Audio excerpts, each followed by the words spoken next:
tersambung, kuat, ini erat, dan sulit dilepaskan, itu disebut silah namanya. Apa namanya? Silatun. Silah. Dari kata wasala, nyambung, erat. Pernah dengar gini? Silaturahim? Ya. Ketersambungan rasa kasih yang dalam, sehingga walaupun terpisahkan tempat dan keadaan, ia masih bisa merasakan itu dengan memberikan satu rasa yang dalam. Jadi kalau Anda bertemu dengan kawan-kawan, reunian, kan? Ketemu, saling tatap, ngobrol, itu belum silaturahim secara makna. Belum. Karena orangnya ada di hadapan kita, kita sapa.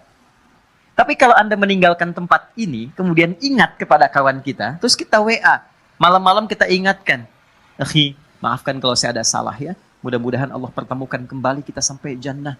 Malam tahajud ya. Itu namanya silaturahim.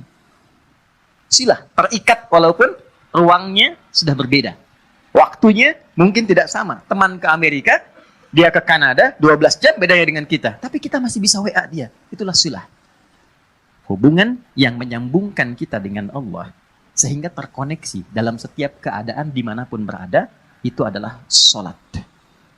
Kenapa sholat disebut dengan sholat? Ya, padahal sholat kan namanya doa kan? Ya kan? Tapi kenapa disebut dengan kalimat sholat? Untuk memberikan kesan ibadah ini melatih kita supaya terkoneksi dengan Allah secara erat dan kuat, sehingga di setiap keadaan kita tersambung dengan Allah. Oke, teman-teman yang laki-laki nih, Anda punya koneksi dengan orang yang punya kedudukan. Gampang nggak pekerjaannya? Gampang. Ibu terkoneksi dengan Korlantas, lalu lintas gampang kan? Dikawal, ya kan? Anda punya koneksi dengan Allah, apa yang sulit bagi Allah? Nih, kalimat mahal ya. Anda boleh catat ini. Mau bikin status juga silahkan. Terserah. Tapi yang penting status kita di hadapan Allah. Ada satu kalimat yang sangat mahal. Yang kalau kita punya ini, tentram kehidupan dunia. Kalimatnya singkat, cuma 3 kata. Aku punya Allah. Aku punya Allah. Ini kalimat yang mahal, yang jarang dimiliki sampai hari ini. Kenapa engkau begitu tegar? Padahal masalah rumah tangga kamu itu begitu pelik. Aku punya Allah. Aku yakin Allah pasti akan berikan solusi. Kamu kok kelihatannya biasa-biasa saja sih? Padahal kan kemarin pekerjaan kamu gagal.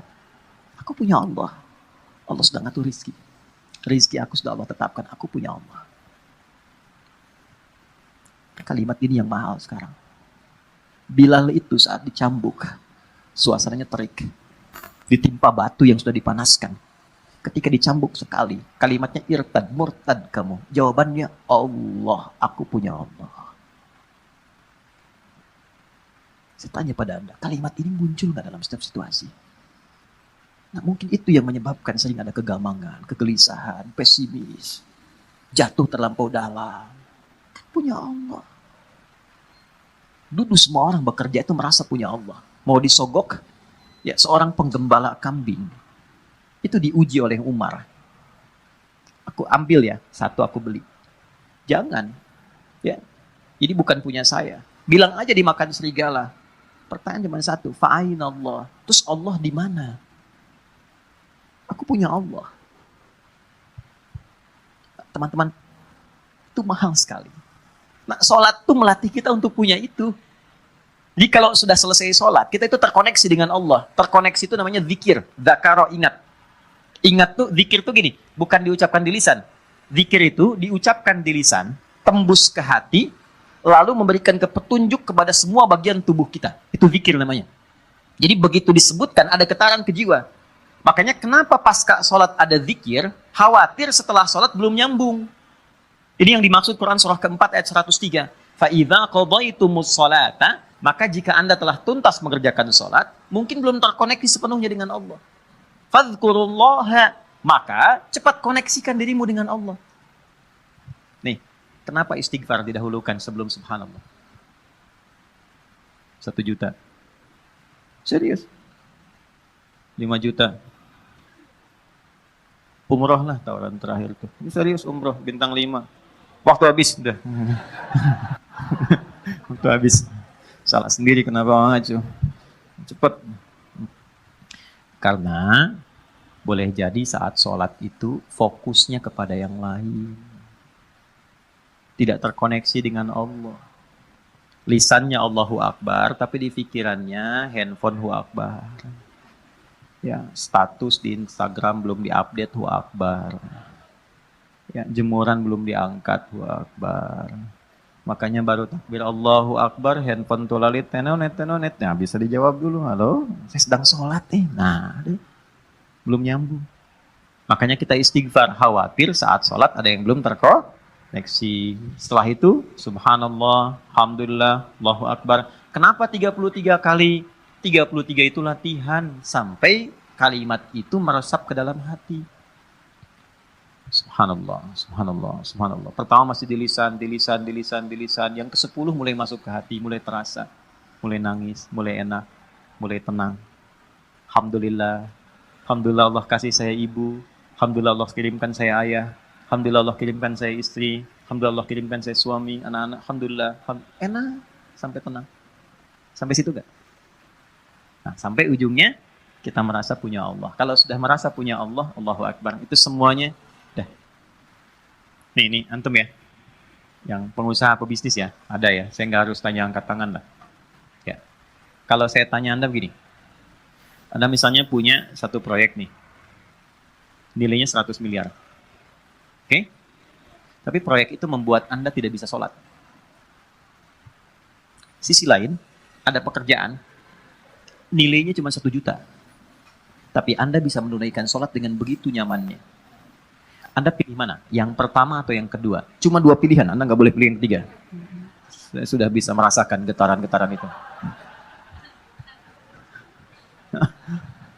Ya, jujur aja. Pertama atau kedua? Wah, yang benar. Buktinya ada orang sekarang hanya untuk jaga toko, dia rela meninggalkan Jumat. Hanya untuk jaga toko.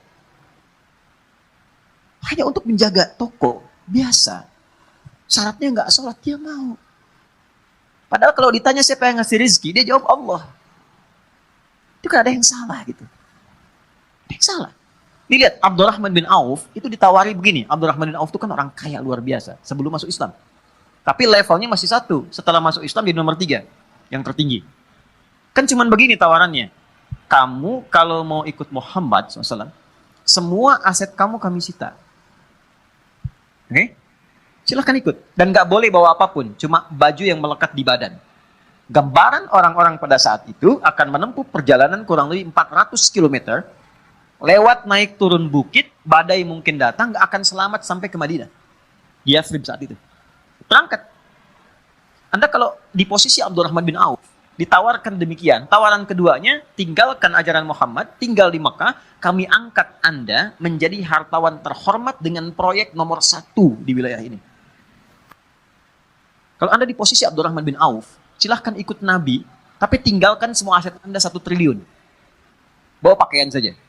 Anda sudah bekerja 20 tahun, 30 tahun, dapat 1 T, tinggalkan itu ikut Nabi Muhammad. Yang belum tentu jelas di hadapan Anda kesuksesannya. Atau tinggal di kota Mekah, ambil hartawan terhormat nomor 1, semua proyek wilayah Bintaro Anda kuasai. Kalau Anda di posisi itu, Anda mau pilih mana?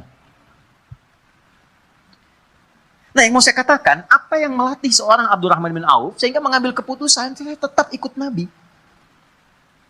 Itu kan pertaruhan tinggi. Jadi iman itu teman-teman di atas segalanya. Punya Allah itu di atas segalanya. Jadi kalau orang kehilangan proyek, kehilangan job, tapi merasa punya Allah, itu nggak ada apa-apanya. Karena masih merasa punya Allah. Itu yang mahal. Jadi nggak bisa ditukar dengan masalah. Kalau Anda punya masalah seberat apapun, tapi Anda punya Allah, itu kecil. Ya, melatihnya nggak semudah yang diucapkan. Karena Abdurrahman bin Auf memilih untuk ikut, istrinya belum siap. Itu poinnya. Begitu diberikan pilihannya kepada istrinya memilih tinggal di Mekah. Tawarannya sederhana. Anda ikut seperti suami, berangkat dengan pakaian melekat, tinggal harta suami kami serahkan kepada Anda, dan silahkan pilih pria paling tampan di wilayah Mekah ini, kami fasilitasi pernikahannya. Ibu kalau di posisi itu, jangan lihat suami lah, sini aja. Kalau di posisi itu, ikut suami atau tinggal di Mekah? Kan pelan jawab kami. Kan? Kamu, Andanya nggak dilirik suami. Oke. Ternyata tinggal di Mekah. Ya, tapi karena keyakinan kuat dan merasa punya Allah, perhatikan, orang yang sudah mengkoneksikan dirinya dengan Allah dan punya Allah, maka Allah jawab. Ini yang dimaksud rumus Quran surah kedua di ayat 152. Fadhkuruni adzkurkum. Engkau terkoneksi denganku, menyebut namaku, selalu diartikan menyebut, padahal zikir. Engkau terkoneksi denganku, aku memperhatikan engkau. Jadi sebelum beliau berangkat, Allah sudah siapkan perangkat. Sebelum Abdurrahman bin Auf berangkat, Allah sudah siapkan perangkat di sekitar Madinah. Yang menyambutnya itu harus orang paling kaya di Madinah. Itulah hebatnya orang Madinah. Yang haus disambut oleh orang bawa minuman. Yang lapar disambut oleh orang bawa makanan. Orang yang menolong seseorang sesuai sifatnya disebut dengan ansor namanya. Oke? Jadi ada orang datang ke rumah ke RKM, Mas Dimas lapar nih, disambutnya oleh santi yang bawa makanan. Ya. Ada orang yang wajahnya kelihatan tuh murung, punya utang. Dan disambutnya oleh orang yang dari Lazis, gitu kan? Nah, itu ansor namanya. Maka disambutnya oleh orang yang paling kaya dan digerakkan hati untuk mengatakan kalimat ini. Akhil karim, sami'tu annaka kunta ghaniya atau kama qala. Saudaraku yang mulia, aku dengar engkau pernah kaya. Lihat secara psikologi ya. Lalu jatuh fakir. Dia menyimpulkan begini, kalau pernah kaya dan kemudian turun statusnya, berarti kan ada pengaruh gaya dalam hidupnya. Berubah. Saya sering kutip rumus gaya itu F1 sama dengan F2. Ya, gaya gerak sama dengan gaya dorong. Kan? Pelan jadi pelan, kencang jadi kencang. Kalau naik mobilnya angkot, kan turunnya juga menunduk, tuh sedekah kan. Kalau mobilnya lebih bagus kan langsung begini, kadang-kadang nggak bisa buka pintu ya. Ya kan? F1 sama dengan F2. Tapi kan ada hukum Pascal di dalamnya. F berbanding lurus dengan P. Gaya berbanding lurus dengan tekanan. Semakin banyak gaya, semakin tertekan hidupnya. Oke? Saat punya sesuatu, gayanya kebanyakan. Gayanya banyak. Begitu sesuatu itu hilang, gaya nggak tertahankan. Akhirnya flexing demi gaya. Maaf, ada inflasi gaya gitu. Ya. Berlebihan. Nah ini kan jadi tekanan. Nah dia menilai begitu. Dia nggak tahu kalau Abdurrahman bin Auf ini sudah dididik ya oleh Nabi, punya Allah. Ditawarkannya begini, saya dengar Anda pernah kaya. Kalau ingin kaya lagi, ambil setengah harta saya. Coba. Kalau Anda ingin, saya dengar Anda ditinggalkan keluarga dan istri. Kalau ingin menikah lagi, pilih perempuan paling cantik di Yathrib ini. Sekalipun bagian dari keluargaku, aku fasilitas pernikahannya. Gantian ya Bu. Kalau Anda di posisi itu, dan tidak harus lihat ke sana, apa yang Anda pilih? Diterima atau tidak ditolak sama sekali?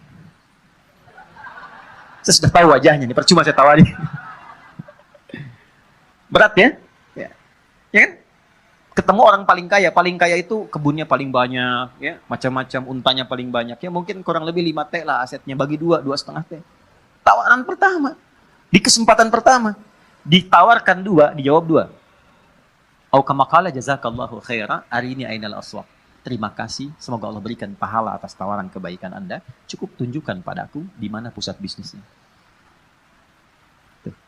Beliau bukan anti untuk dapat materi atau menolak kebaikan, bukan. Ingin menunjukkan saya punya Allah dan saya akan buktikan rasa memiliki saya dan rasa punya Allah itu melebihi atas apa yang Anda tawarkan.